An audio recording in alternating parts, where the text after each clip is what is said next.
Bonjour, alors aujourd'hui je vais vous parler des lichens. Alors tout d'abord, les lichens, qu'est-ce que c'est? Le lichen en fait c'est une symbiose entre un champignon et une algue microscopique. Donc, une symbiose en fait c'est on va dire un partenariat entre deux espèces et chacune donne à l'autre sans faire du mal à l'autre, hein, contrairement aux parasites qui lui profitent. Donc là, chacun va donner à l'autre et on va vivre ensemble. Voilà ce qu'on pourrait faire nous aussi en tant qu'être humain. Hein. Donc le champignon, lui, il va capter l'eau et les sels minéraux dans le milieu.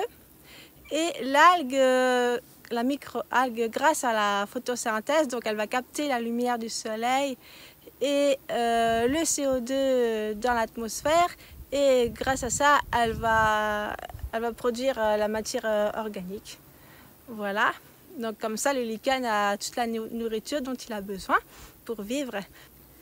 Donc un des autres rôles aussi du champignon, c'est l'ancrage, on va dire, c'est lui qui va maintenir la structure du lichen et c'est aussi lui qui va donner la forme du lichen.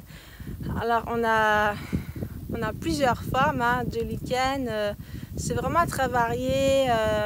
On a des formes en forme d'arbustes ou d'arbres, de branches, de tubes, des formes un peu comme des écailles, des formes gélatineuses. C'est vraiment très varié et les lichens c'est assez complexe aussi à déterminer.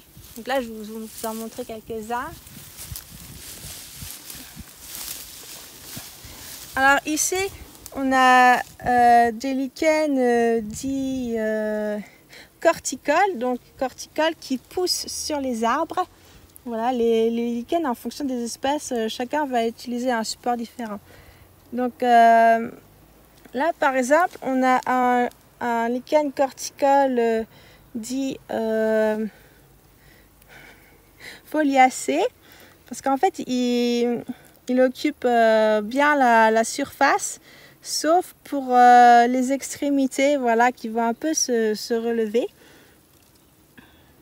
Ensuite, là, on a des lichens, on va dire, crustacés, hein, ça n'a rien à voir avec les crustacés qu'on mange.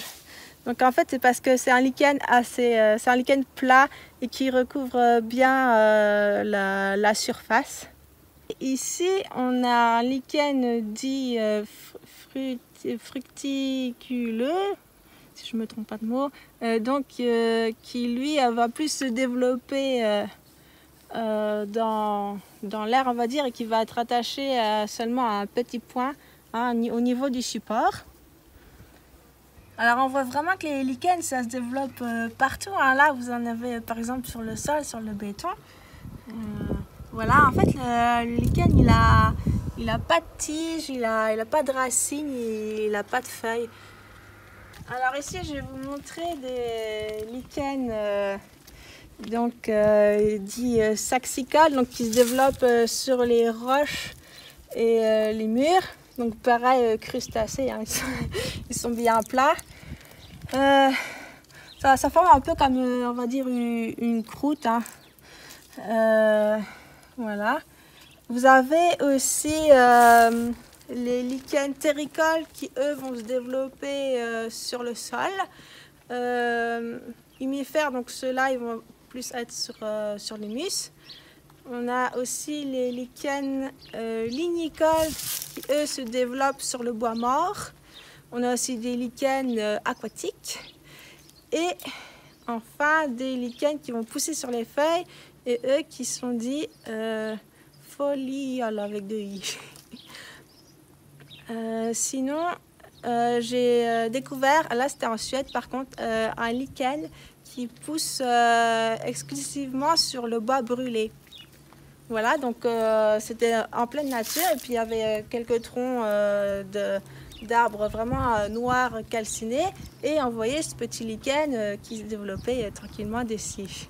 Ce que j'aime bien chez les lichens, c'est aussi toutes leurs formes et leurs couleurs différentes et très variées.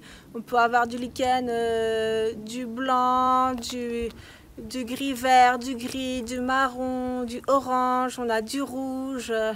Des fois, on a des lichens qui sont vert clair et rouge à la fois. J'en ai vu du rose aussi. Certains endroits, j'ai vu du lichen un peu vert fluo ou jaune fluo. Voilà, si on va dans les Vosges notamment, sur les roches, on peut voir ces taches jaunes fluo. En fait, c'est du lichen, voilà, c'est naturel. Le lichen, ça sert aussi, on va dire, de bioindicateur. Un bioindicateur, en fait, c'est un organisme vivant qui va nous indiquer la qualité du milieu ou la qualité qualité de l'eau, de l'air ou du sol. Donc les lichens, ce sera la qualité de l'air, en fait. Parce que certaines espèces sont très sensibles et là où c'est pollué, le lichen ne poussera pas. Il change de couleur aussi en fonction de ce qu'il capte dans l'air par rapport à la pollution. Il y a aussi certaines espèces de lichen qui vont donner des indications par rapport au climat.